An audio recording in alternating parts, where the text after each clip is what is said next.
Entonces hemos dicho 33%, 67%, luego regular 13% y bueno 80%. ¿Qué tanto me divertí? 53 y 47%. Eso está como bastante dividido, lo cual alguna, alguna gente le divierte un poco más, alguna gente sí los ve ahí como con el struggle, pero bueno, ahorita vamos a hablar más de eso cuando terminemos con las actividades. Les voy a decir cuál era nuestra intención al ponernos a hacer esta actividad. ¿Qué tan difícil fue conseguir los materiales? Poco, un 7%, regular, un 73% y bastante, un 20%. Ahí sí, bueno, la parte de los materiales también depende un poco de qué baterías escogían y así, ¿verdad? Pero bueno, es parte también de las complicaciones de tener que hacer esto en la casa. Normalmente esta actividad también la podríamos hacer en el aula y en realidad nosotros podríamos proveerles también de los materiales. Esa sería como la idea. Que, vamos a hacer la otra. Esta sería la otra, que es la misma que les había hecho inicialmente, antes de que comenzáramos a ver todo este tema. Entonces, para que revisemos otra vez y un poco reflexionemos sobre las concepciones que tenemos después de esta actividad. Vamos a tomar ahí unos, no sé, tal vez, esperemos con unos 3 minutitos, tal vez. ¿Sí están viendo la otra encuesta?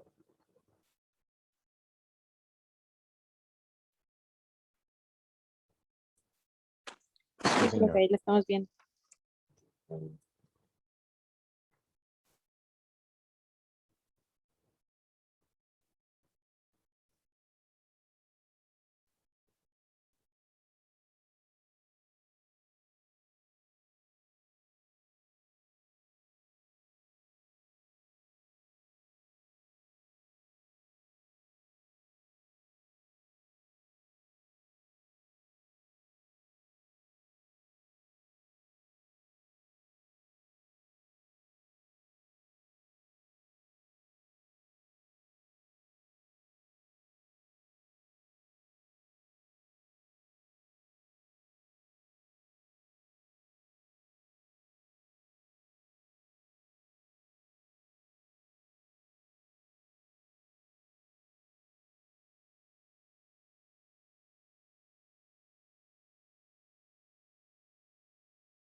Ok, no sé si falta alguien por contestar, ya todos contestaron. Falta por ahí.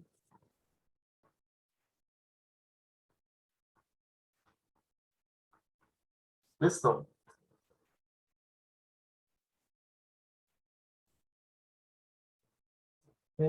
Estos son los resultados. Entonces, vamos a revisar esta parte conceptual. Entonces, dice la primera pregunta, cuando una batería se descarga por completo, entonces la reacción electroquímica alcanza el equilibrio. Verdadero, dicen 54%, falso, 46%. Entonces, acá recordemos que cuando el equilibrio químico se alcanzaría entonces en una batería cuando el voltaje llegaría a cero. ¿Por qué? Porque en ese punto la velocidad de las reacciones en ambas direcciones es cuando se igualan. Entonces, cuando la batería ya se descargó por completo, es cuando ya no puede realizar trabajo, y cuando algo ya no puede realizar trabajo, es que ya alcanzó ese equilibrio. La segunda pregunta dice, cuando una batería está 100% cargada, entonces su energía libre de Gibbs es máxima y negativa. Esto también sería entonces en este caso verdadera. Recordemos que cuando una batería está en su potencial máximo y positivo, entonces la energía libre de Gibbs es menos NF E del voltaje, ¿verdad? Y entonces cuando el voltaje es el más positivo, entonces en ese caso la energía libre de Gibbs es cuando alcanza su valor más negativo y es cuando la batería puede realizar más trabajo. Si una celda tiene un voltaje negativo, quiere decir que la reacción de la celda no es espontánea. Entonces recordemos que exactamente si el voltaje es positivo, la reacción es espontánea. Si el voltaje es negativo, entonces esa reacción no es espontánea.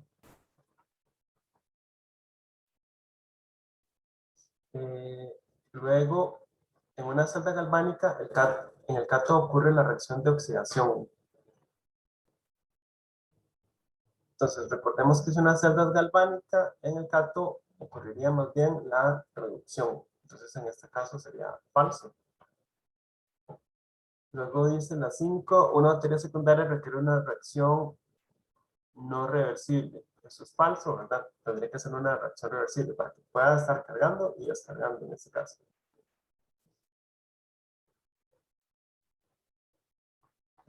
La 6 dice, si quiero recargar una batería, entonces debo aplicar trabajo eléctrico sobre la batería. ¿Verdadero? Eso sí, todo el mundo la pegó. Cuando una batería está funcionando, los electrones se transfieren a través del electrolito. Eh, entonces, acá 54% dijo que verdadero, 46% dijo que falso. Recordemos que una batería, ¿qué hago yo? Yo lo que hago es separar los electrodos, ¿verdad? Yo separo los electrodos y entonces los electrones pasan por el circuito externo. Si yo coloco en la batería un electrodo pegando con el otro, entonces los electrones van a pasar de un electrodo al otro directamente y va a comenzar a hacer la reacción entre esos dos electrodos y entonces yo no voy a poder extraer la corriente porque todo va a pasar aquí en sitio, como si estuviera todo mezclado. Entonces por eso la idea de la batería es separar los electrodos, que es que entonces las reacciones ocurran aparte y entonces yo puedo utilizar esos electrones para realizar un trabajo. Entonces, el potencial o la capacidad de realizar trabajo se genera al separar esas capas. Pero los electrones no pasan a través del electrolito. Si los electrones pasaran a través del electrolito, más bien entonces la celda entraría en cortocircuito. O sea, comienza a hacerse la reacción de forma acelerada, de forma directa entre ambos. Entonces, más bien, yo utilizo un electrolito para separarlo porque el electrolito, recordemos que el agua no conduce muy bien los electrones, sobre todo si no tiene una gran concentración de sales en medio. Entonces, la conducción, por eso hablamos de que las baterías tienen dos tipos de corrientes. Tengo una corriente electrónica que pasa a través del circuito externo y una corriente de iones. Los iones van a permitir esa conducción a través del medio acuoso, pero no son los electrones. Los electrones no pueden conducirse a través del agua. Cuando una batería está funcionando, para que eso suceda, para que los electrones se conduzcan a través del agua, tiene que ser una corriente sumamente alta. O sea, estamos hablando de, no sé, que caiga un rayo, una cosa así. Cuando el test social se penetra del electrolito, entonces esa ahí sería falsa, ¿verdad? Los electrones no se transfieren a través del electrolito. El funcionamiento de una batería implica dos tipos de corrientes, una corriente iónica y una corriente electrónica. Entonces, esa verdadera, exactamente. Entonces, la corriente de iones ocurre a través del electrolito, la corriente electrónica, o sea, electrones, ocurre a través del circuito externo de los cables. El trabajo que puede realizar una tarea depende de su voltaje. Sí, exactamente. El trabajo está relacionado con la energía libre de Gibbs, que a su vez está relacionado con el voltaje. La constante de equilibrio de una reacción redox se puede obtener a partir de mediciones de voltaje. Sí, exactamente. Entonces, si yo De hecho, lo vimos en el ejercicio que hicimos de potenciometría. Si yo sé el voltaje de una pila, yo puedo saber cuál puede ser también la constante de esa reacción. No sé si queda dudas con alguna de estas preguntas, alguna duda conceptual o así. No sé si todavía queda claro esto de que los electrones no se transfieren por el electrolito.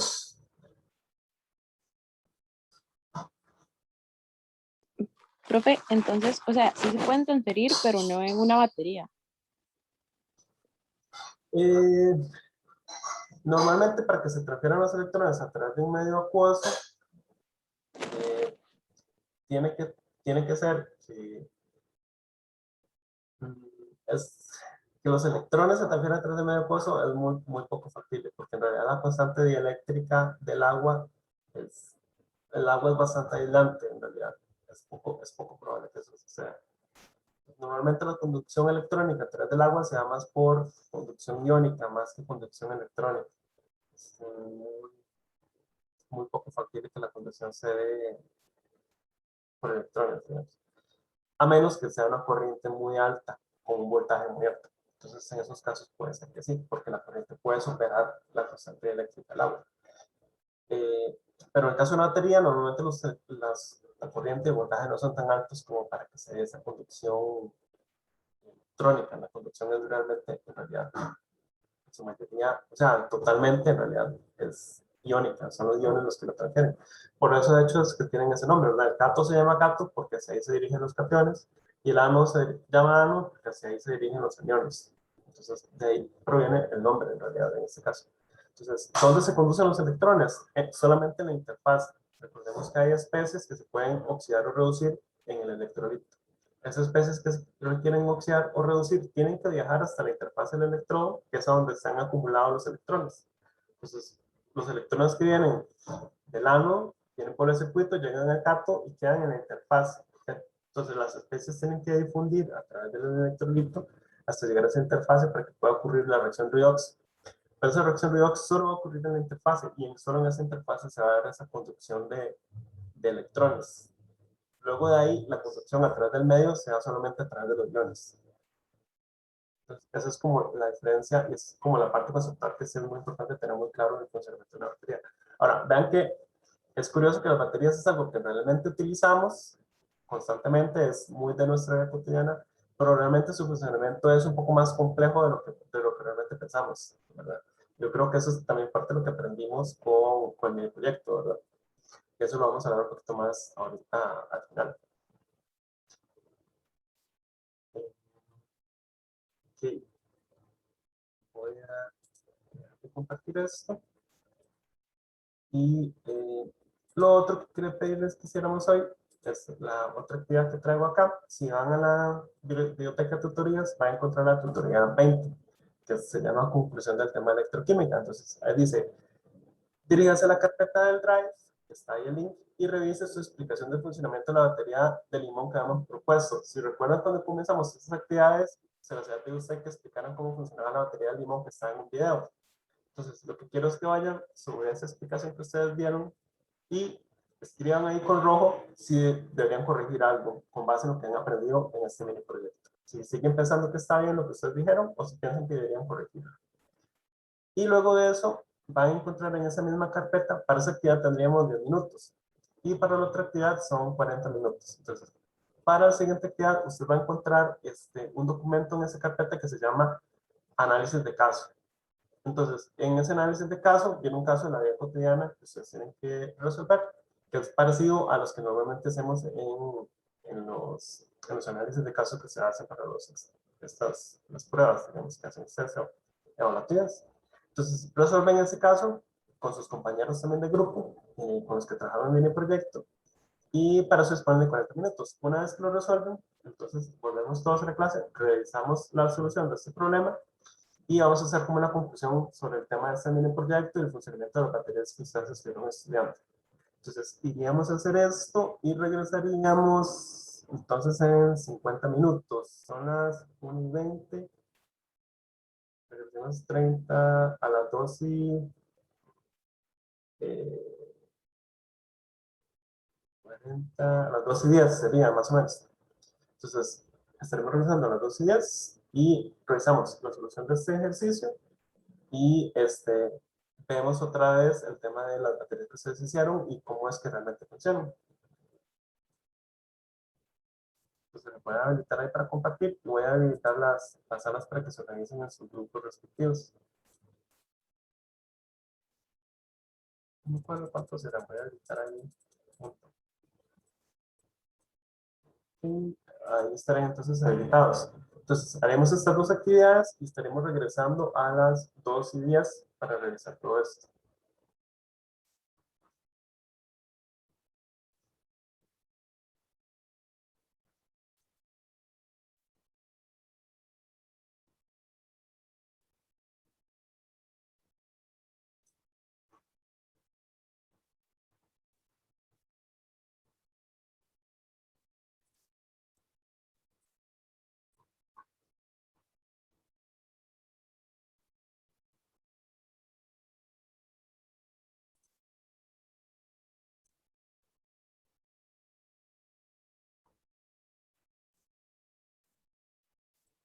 La intención que teníamos con hacer este mini proyecto son varias cosas. Una es que hemos notado que típicamente si nosotros damos este tema de electroquímica todo en el papel, normalmente ustedes son capaces de resolver los problemas bien, pero cuando uno pide que se explique como el funcionamiento de algo, hemos notado que hay vacíos conceptuales. Entonces, un poco la idea de eso, ponernos a explicar a ustedes, es para poder detectar esos vacíos conceptuales que tienen y poder ver cómo los observamos. Digamos.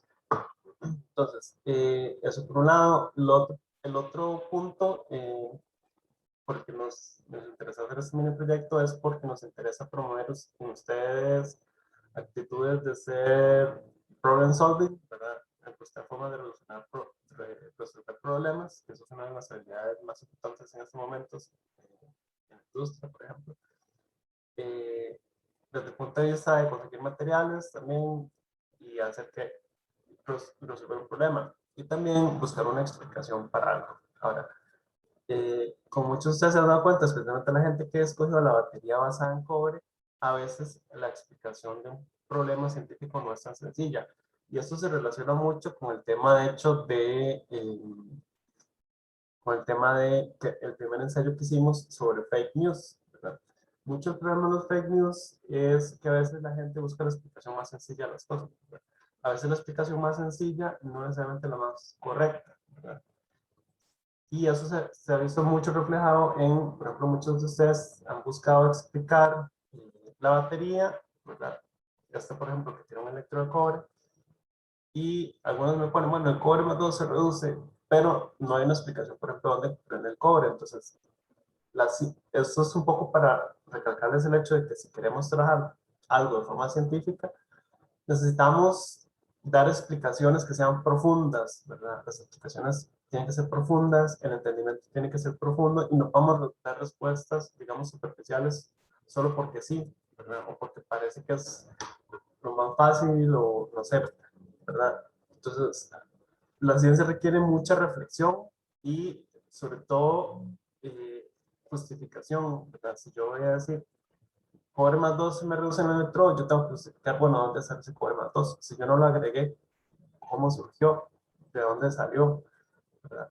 La ciencia no puede tener esos vacíos y yo tengo que tener también argumentos y fundamentaciones basado en qué estoy diciendo yo que eso sucede de esa forma, ¿verdad?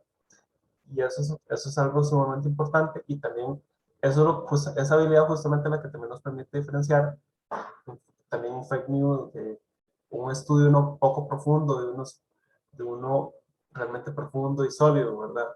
Entonces, esas son un poco la idea con esto, ¿verdad? Y también ver que a veces la ciencia no es, de hecho la ciencia no es nada sencilla, muchas veces uno lo ve en televisión y ve CSI y piensa que todo sale a la primera, ¿verdad? Y normalmente en ciencia no es nada así. De hecho, yo siempre me pasa mucho con esos estudiantes que llegan a trabajar en el laboratorio y yo los pongo a repetir el mismo experimento 50 veces y dicen, ¿qué es esto? Porque me pueden repetir las cosas 50 veces. Bueno, porque en la ciencia también la estadística es muy importante. Entonces, si yo no tengo una buena estadística, no puedo afirmar cosas también. Entonces, la ciencia es muy rigurosa y muy tediosa. Tal vez para alguna gente puede ser frustrante. La gente que trabajamos permanentemente en ciencia e investigación, eh, y eso es como nuestro, digamos, diario de vida, ya estamos acostumbrados, pero eso es un poco, este proyectito era un poco como una mirada pequeña de eso, ¿verdad? Si algún día van a hacer una tesis o algo así, van a ver que uno tiene siempre esos struggles de explicar cosas o de tener algunos vacíos y tiene que buscar explicaciones. Entonces, la rigurosidad de la ciencia hace que sea tedioso desde ese punto de vista. Ahora bien, en cuanto a las baterías que ustedes estuvieron estudiando, bueno, sí he visto que hay algunos problemas ahí conceptuales. Entonces, ¿cuál es tal vez, creo yo, la primera gran confusión? Y es, que, ¿por qué es que tengo que tener los electrodos separados? ¿Verdad? Entonces, imaginemos que yo tengo un pedazo de, lo típico, ¿verdad? Si yo tengo un pedazo de hierro y le pego un pedazo de zinc o algún otro metal, tengo dos metales diferentes, yo los conecto entre ellos y coloco esto en una disolución, ¿verdad? Coloco esto, por ejemplo, en un speaker que tenga agua de sal. Entonces, digamos que esto es, eh, no sé, pongamos alguna de las cosas que ustedes han estado usando. Digamos que esto es,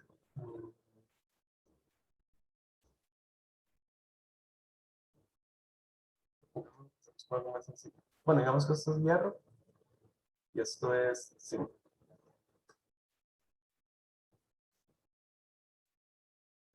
Entonces, ¿qué va a pasar? Bueno, esto de hecho es lo que normalmente llamamos un galvanizador, ¿verdad? Si yo tengo un clavo de hierro y lo coloco con algo de zinc, entonces si se da la corrosión, acá se va a favorecer en esta interfase, se va a formar esta interfase, entonces se va a favorecer que se dé la oxidación del zinc.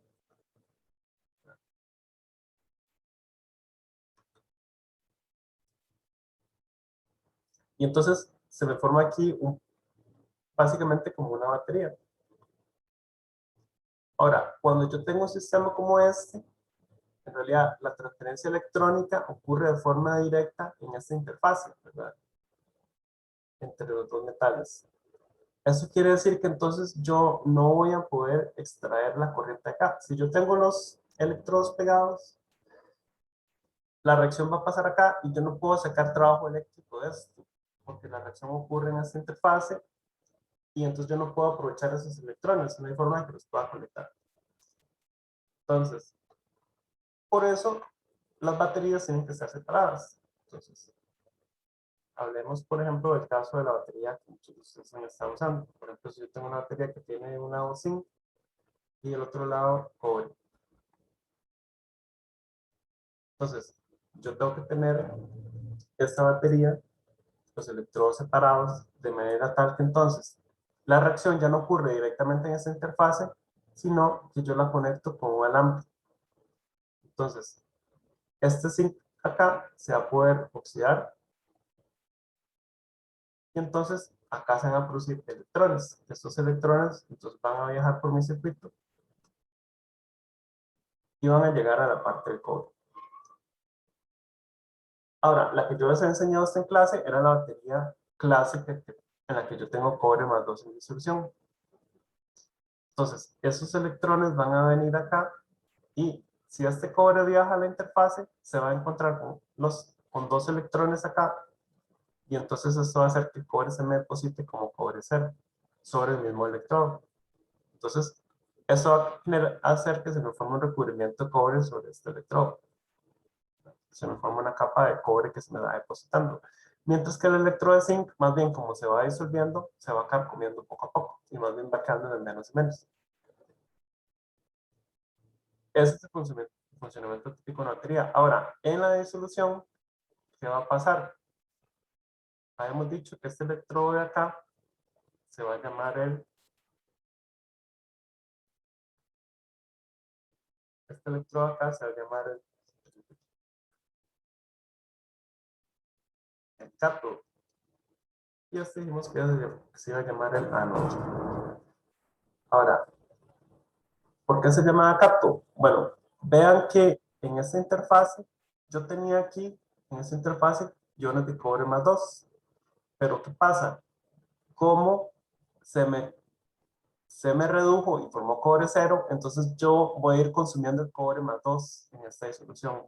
Entonces eso quiere decir que se me va consumiendo las cargas positivas acá. Voy perdiendo cargas positivas. Entonces quiere decir que yo voy a ocupar que haya más cationes que viajen en esta dirección para compensar esa pérdida de carga positiva. Ahora, del otro lado, más bien se me va a producir iones zinc más 2. Entonces, ¿qué voy a ocupar yo? Que más bien iones negativos, o sea, aniones, viajen en esta dirección para compensar el exceso de carga positiva que se va formando de este lado. Entonces, esos aniones viajan acá. Entonces, vean que en la disolución, entonces, los aniones van a tener un efecto compensatorio, van a migrar uno hacia la izquierda y otro hacia la derecha, y esto va a ser esta corriente que llamamos la corriente iónica.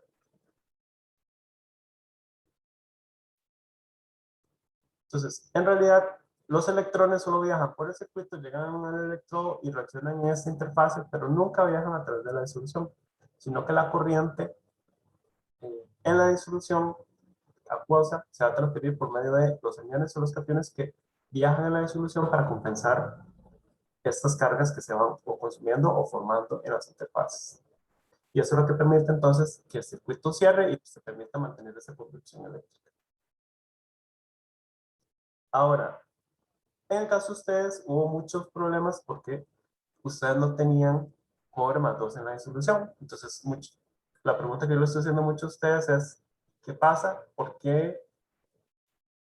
me ponen que hay reducción de cobre más 2? ¿De dónde salió ese cobre más 2 si ustedes no lo agregaron en la disolución? Bueno, esa es una respuesta que va a depender mucho de su sistema, ¿verdad? Entonces, de hecho, hay varios sistemas que vi que tenían por ahí. Entonces, había algunos donde tenían, ya sea zinc o hierro, de este lado, y tenían cobre. Y, por ejemplo, algunos me decían que tenían ácido acético.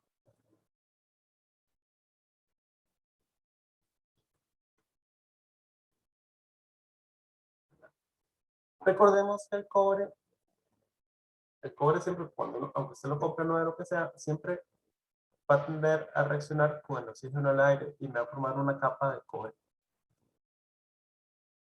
Esta capa de cobre puede reaccionar con diferentes ácidos que yo tenga. Por ejemplo, el ácido acético, o me podría reaccionar con el ácido cítrico. O, ¿verdad? Esto en el caso del limón, con el ácido acético en el caso del vinagre. O puede reaccionar con ácido fosfórico en el caso de la Coca-Cola.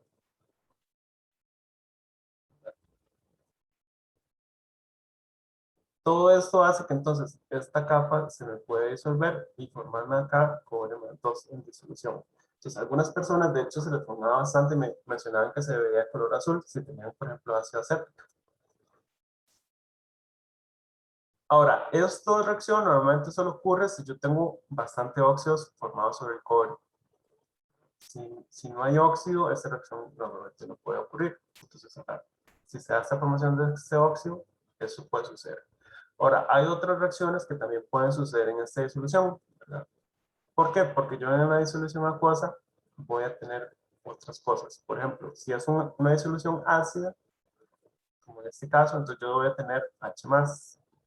Estos iones H+ podrían reducirse para producir hidrógeno gaseoso. ¿Qué otras opciones hay? Si yo no tengo ácido en este medio, ¿verdad? Que algunas personas no tienen ácido, sino que lo hicieron a pH 7, yo puedo tener otras cosas. Por ejemplo, puedo tener oxígeno disuelto en esta disolución. Algunas personas, por ejemplo, que usan agua oxigenada, normalmente cuando agrego agua oxigenada se va a descomponer y formar oxígeno. Entonces, yo podría reducir este oxígeno, ¿verdad? Este oxígeno, si reacciona con agua, va a reaccionar para producir, creo que OH-, si no me equivoco. O En el caso, la reacción más complicada sería que yo reduzca agua. Y reduzca agua para producir hidrógeno. Creo que eso produciría también Weizmann. Pero esta reacción, ¿cuáles de estas reacciones van a pasar? Bueno, o cuál reacción va a ser más favorecida. Porque hay reacciones que pueden competir, ¿verdad? La reacción más favorecida va a ser la reacción de reducción que pase más fácilmente.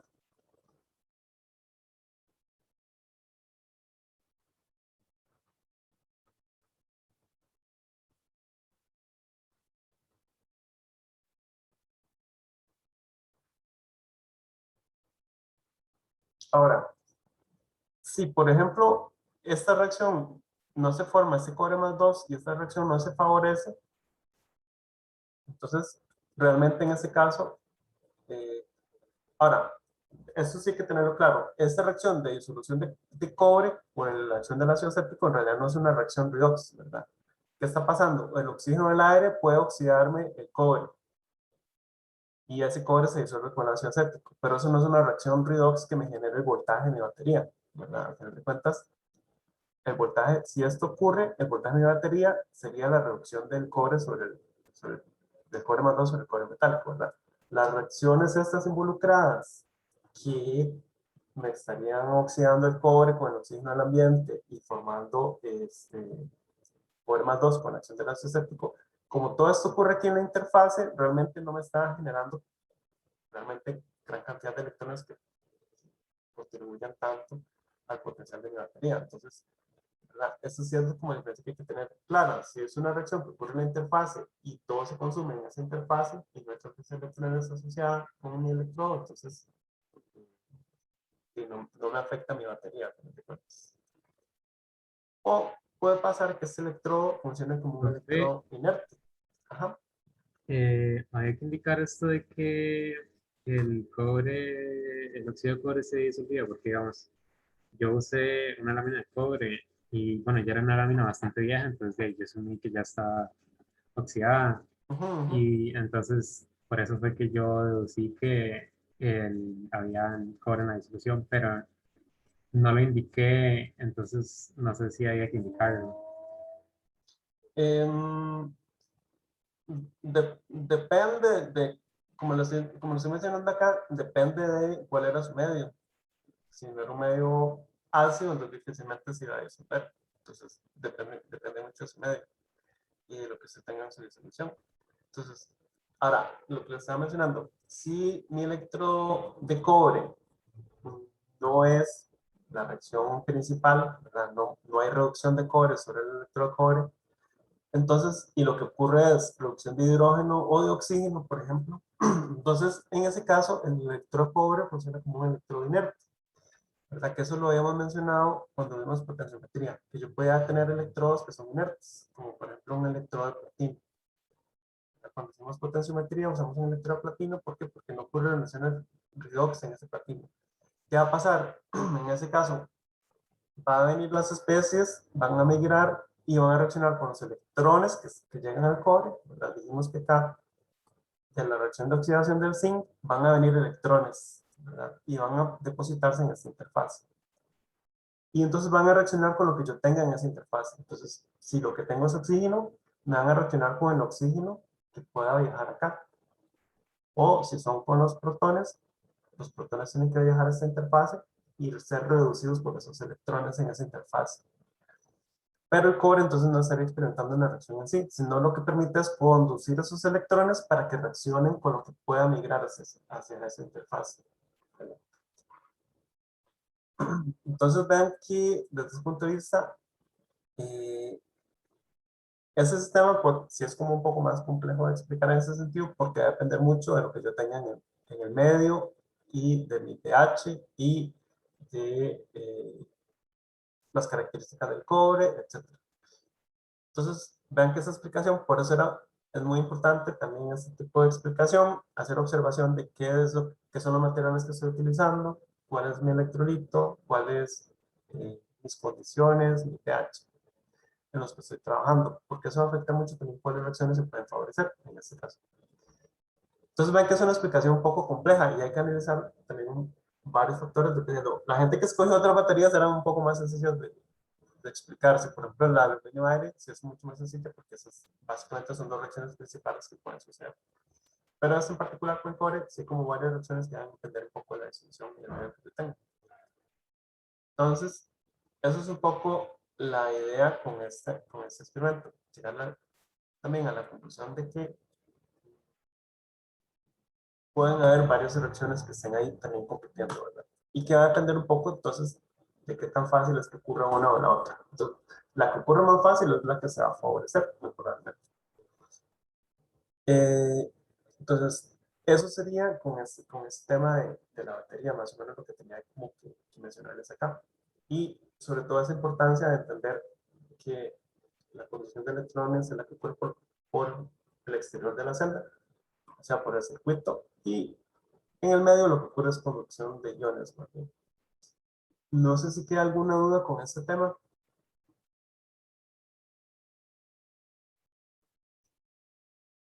Entonces, cualquier cosa, el análisis de caso les queda ahí disponible en mediación, por si quieren seguir trabajando. Y con esto ya estaríamos entonces cerrando hoy el tema electroquímica. Recuerden que tienen disponible en mediación también la guía sobre absorbancia. No sé si ya han tenido chance de revisarla, que fue la que hizo Adrián. En realidad está sumamente bonita y les puede ayudar un montón para estudiar este tema de absorbancia. No sé si alguien tiene algún comentario o alguna otra duda. Otra pregunta, profe. Si una celda puede funcionar como electrolítica, ¿eso automáticamente quiere decir que, digamos, que podría funcionar como una batería recargable? Em, si una Por ejemplo, celda, esta celda de 5 cobre. ujú, sí que se puede funcionar como una batería recargable. Ajá, es que no se me quedó esa duda de si el hecho de que sea electrolítica ya permite que sea recargable. Depende. Si, por ejemplo, eh, va a depender mucho de cómo se depositan las cosas en los electrodos también y estabilidad mecánica. Por ejemplo, una batería de estos de carro que son de plomo, óxido de plomo, ¿verdad? Básicamente lo que ocurre es, yo tengo placas que tienen plomo u óxido de plomo y un electrolito que es un ácido. Entonces, cuando yo descargo la batería, los electrodos se van disolviendo. Cuando yo la revuelvo a recargar, los electrodos se vuelven a depositar.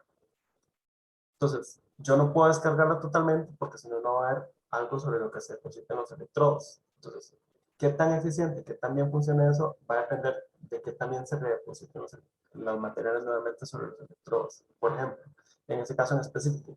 Pero pues las baterías, cada batería casi que es un mundo en sí, porque va a depender mucho de las características específicas de cada reacción en sí. Entonces, por ejemplo, si una batería es zinc, y en el otro electrodo lo que ocurre es la reducción de oxígeno. Este tipo de baterías, de hecho, sí son recargables. Se llaman baterías zinc-aire y esas baterías, de hecho, se venden comercialmente. Es muy reciente que existen en el mercado, de hecho. Estas sí son recargables y pueden consumir oxígeno y también llevar a cabo la reacción contraria, o sea, de hidróxido a producir oxígeno, más bien. Normalmente funcionan en medio básico, con KOH. Entonces, eso es todo un mundo, va a depender mucho de cada batería en sí, en este caso. ¿Alguna otra duda con este tema? Entonces, con esto ya cerraríamos el tema de electroquímica. Hoy sería día de entrega del mini proyecto. Ya yo estuve viendo ya todos los avances que están ido haciendo.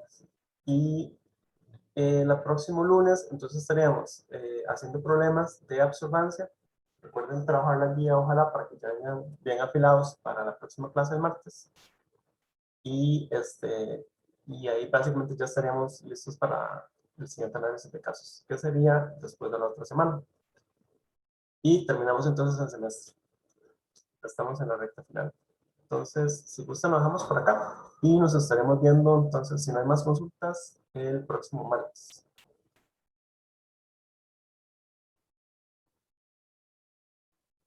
Listo.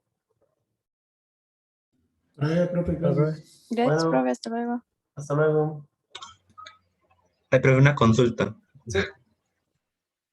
Bueno, era con lo de, bueno, nuestra batería sí, la con cobre y aluminio. Ajá. Es que al final estaba viendo y es un toque complicadillo porque estaba viendo con unas reacciones y al final, o sea, sí, con la reducción del peróxido, estaba viendo que se me va a formar el OH. Este OH, o sea, este OH también me puede formar como esta otra reacción secundaria con el cobre que como, o sea, dijo Walter, formaba como o sea, el hidróxido de cobre, que era como gelatinoso, que Ajá. quedaba bueno, en el alambrito. Ajá. Ajá. Pero también estamos viendo lo de las burbujas, pero, o sea, está investigando y, o sea, conforme se vuelve más básico el medio, o sea, es más fácil que se descomponga el peróxido. Ajá. Ajá. Ajá. Exactamente. Exactamente. Entonces, en el caso del diagrama de la celda, o sea, solo ponemos, o sea, no hay que poner las otras reacciones adicionales, solo, o sea, las que a mí me interesan, que son la de reducción y la de Lo, oxidación, o sea, lo importante es si la reacción de oxidación y reducción que me generan voltaje en la batería. ok, ok. Bueno, sería eso, profe. Perfecto. Está bien, está bien. O sea, cuando ya explicó eso, yo ya me iluminé. Perfecto, perfecto. Bueno, entonces, mucha suerte con terminar el mini proyecto y nos estaremos viendo el próximo martes entonces. Bueno, gracias. Bueno, hasta Gracias. luego.